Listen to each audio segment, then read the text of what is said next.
Hello and welcome to the Quest for Games. I'm Jerry, and in this video I'm going to do the second part of the Halloween favorites. This time they're games that I would consider they're 12 and up. There may be some that you could play at 8 and up, but they're basically ones that are for older kids through to adults. Again, I'm not going to do them any kind of ranked order. I'll do them in what the player count is so that you can understand, does this game fit for me or is this game fit for me? There is a lot, if you watch the other video about the family weight ones, there's a lot of them that are really fun for even just a group of adults. Some of the party like ones that are deduction games are really fun, but I put them in the family weight ones because they are family weight. That doesn't make them not fun. So with that said, I'm going to start with the first one. So the first one, Ghost Stories. I'm starting off with a bang. Ghost Stories is a fun game to play. It's 1 to 4 players, but it's very difficult. I've played it several times and I think I might have beaten it once, maybe twice in round 10 to 12 plays. So it's a very difficult game, but it's a fun game to play. The object of the game is you're a hero. There are ghosts that are trying to come in to town to get an urn, and you're trying to prevent it. So your characters have to be moving all around the board trying to keep the ghosts from being able to do what they want to do. So this is a Harry Potter Universe 1 Fantastic Beasts. It is 8 and up, so maybe my 12 is too high. The way you play this is you're one of the four characters, main characters in Fantastic Beasts. You're rolling dice to try to build up enough power to be able to do something with your different spells. So you have to, like, one of them, you'll have to get 3 of this symbol. You can, once you get 3 of this symbol on one set of dice rolls, you can then put a marker in that spot. And now every time I roll it, 2 of those, I can now use the power to do something. There will be a monster out there that I'm trying, or a fantastic beast that I'm trying to capture. There's a tracker on that fantastic beast that is how much time I have to be able to get to try to capture that beast. And so the idea is we're all trying cooperatively, rolling our dice to try to get our spells off to be able to capture the beast. The dice rolling in it, I have other games that do exactly the same thing. There is a Kingdom Hearts one that works exactly the same way. So if you have that Kingdom Hearts one, if you have Kingdom Hearts the way that works with the dice rolling, it works the same way.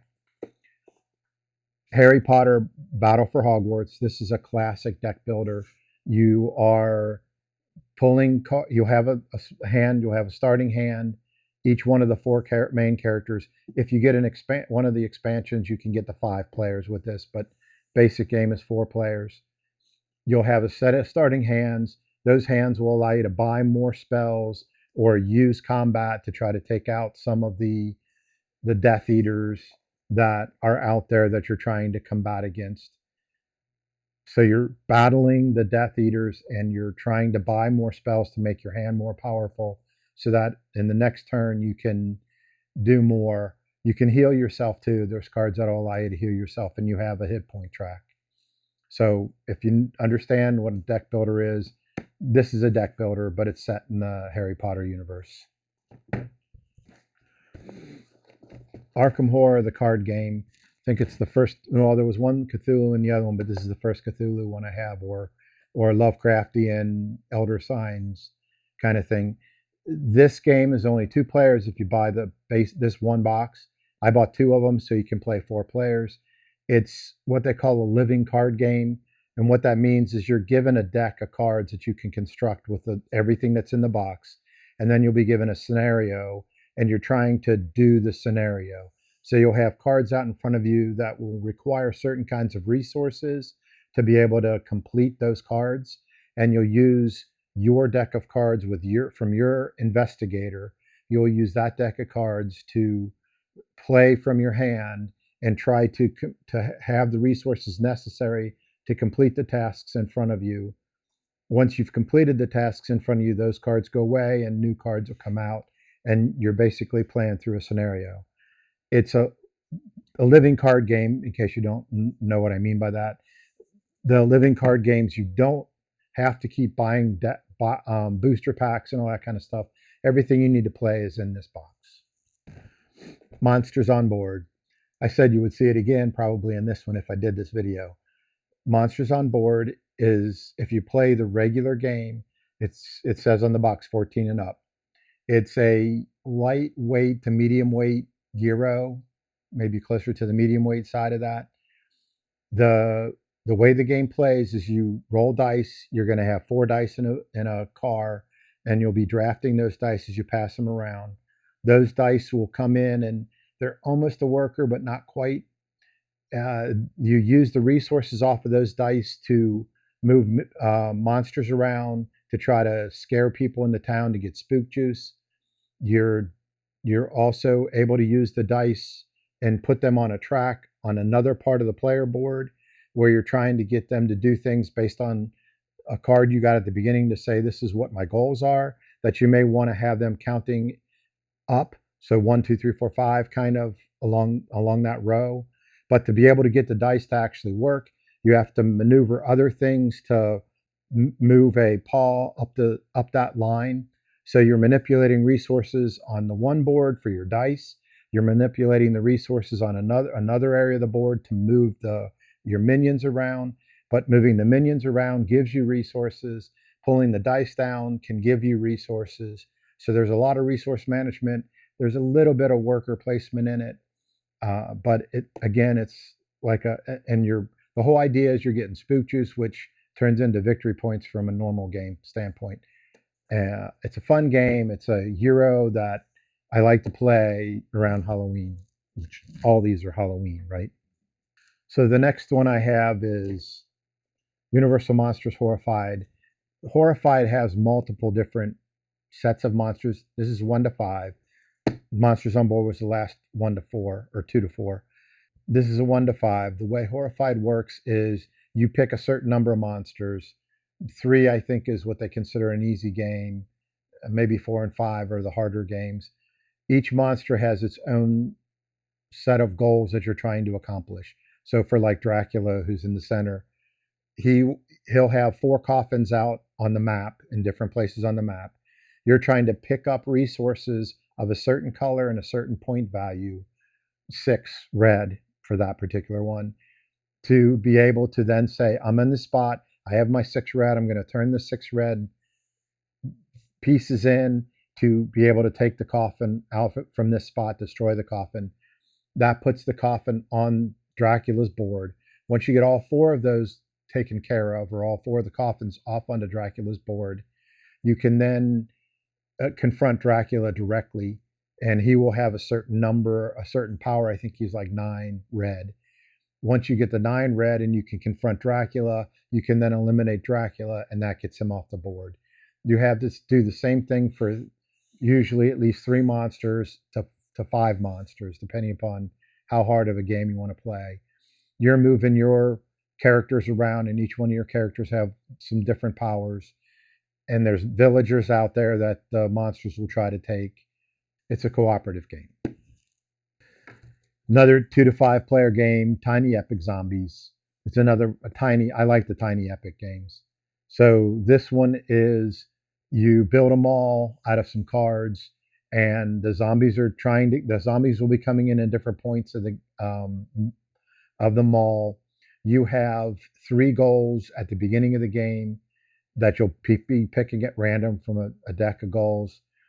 You'll have to move your characters around to try to accomplish those goals while trying to avoid the zombies or eliminate the zombies, as more and more zombies are coming out to try to stop you from being able to complete your goals. So Villainous, it's a 5-player game is what they say.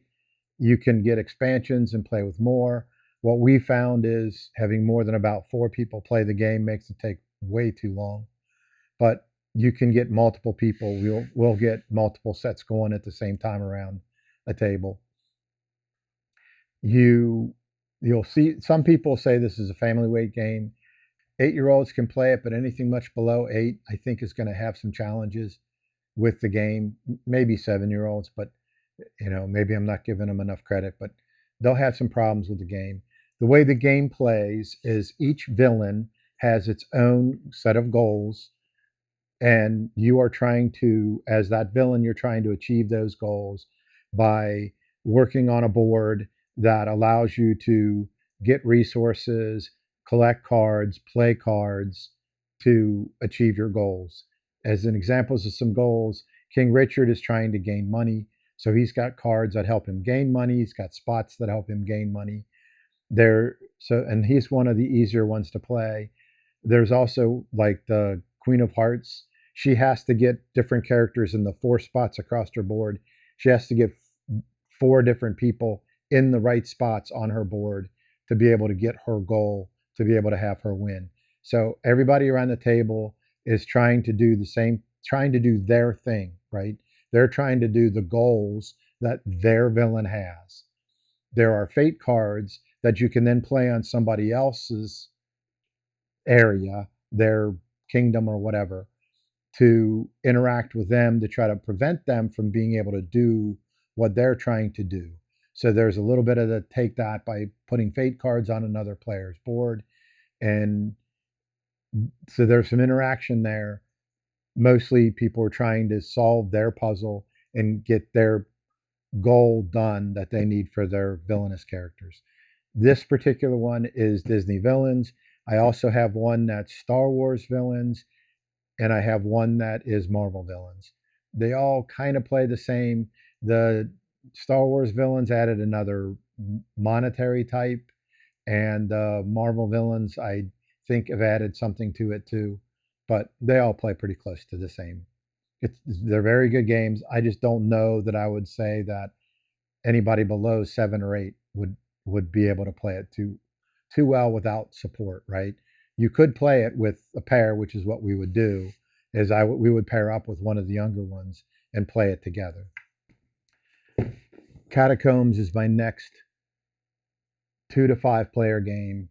The way Catacombs plays is one person is the Lord, and then 1 to 4 people are the heroes that are going through this dungeon, for lack of better terms, to try to beat the Lord. The game is played by flicking discs around, so you're flicking your disc, trying to hit the other discs, or you've got an arrow. If you're an archer, you're flicking the arrow, trying to hit the other player's discs. The Lord will have, in each scenario, they'll have a certain number of monsters they can put out, and then the heroes will have their hero tokens that they put out. The discs, you're flicking your character's discs around, trying to take out your opponent's character's discs. So the 4 heroes are playing cooperatively with each other, and then there's the one Lord that they're all trying to beat. Cthulhu Death May Die. It's a Rob Daviau, Eric Lang game. If you know those designers, I didn't tell you the designers on any of the other ones, but those names to certain people will mean something. It has got a lot of scenario in it. There's a lot of missions in it that tie into each other. The basic gameplay is a kind of a dungeon crawl. You put tiles out. You have to pick a elder god that you're going to go up against, and then a scenario, and you'll play through that scenario, which will have you doing something specific, like getting rid of a certain number of cultists, or finding spots on the in the dungeon, or in the mansion, or wherever you happen to be. You have multiple different characters that you can play on your side. One of the interesting things about this one is there's this, again, it's kind of a risk versus reward. You have your normal health points, and if you lose all your health points, you faint, but you also have sanity points. And the lower your sanity points go, the more power you have to be able to do some, I guess, insane things, which makes your character a little bit more powerful. So you're doing this little bit of risky, am I going to take some more insanity points, go a little bit more insane so that I can power my guy up? But before I power my character up, too far. I don't want to go insane because then again we lose the character. So there's a little bit. I don't want to say too much about the scenarios. It's a it's a great game. It is basically a dungeon crawl in with a nice set of scenarios and stuff on top. So now I'm up to 6-player games. Zombicide. Zombicide is another kind of a dungeon crawl. You have a dungeon set up in front of you. The dungeon that's set up in front of you is tiles that you've set up. There will be spawn points around the board that will be spawning in zombies every turn. So there are more and more zombies coming in. You have to try to complete the mission that you have. At least in this one's Black Plague, which is fantasy. There's a space-based one, and there's modern day where you're running around with shotguns. This one you're running around with bows and arrows and wizards instead of shotguns and grenades and stuff. But you do feel this tension of being overwhelmed by the zombies, but then every once in a while you can pull something off that gets some of the zombies out of the way, and it makes you feel really good and really powerful. And you're doing that balance between I'm trying to complete the mission, but I'm also trying to make sure that I don't get overwhelmed by zombies. Elder Sign is actually an 8-player game.